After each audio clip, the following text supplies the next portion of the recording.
ওমরা করলে কি কি লাভ হবে?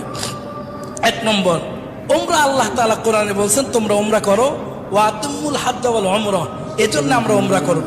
দ্বিতীয় নম্বর ফজিলত, নবীজি হজের আগে ওমরা করছে, এজন্য আমিও ওমরা করব। তৃতীয় নম্বর, যেই ব্যক্তি ওমরা করবে ওই ব্যক্তি নবীজি বলছেন সে যেন আমার সাথে সাক্ষাৎ করলো, সুবহানাল্লাহ। চতুর্থ নম্বরে ওমরার ফজিলত, যেই ব্যক্তি ওমরা করবে নবীজি বলছেন আমি তাকে সুপারিশ করে জান্নাতে নিয়ে যাবো, সুবহানাল্লাহ।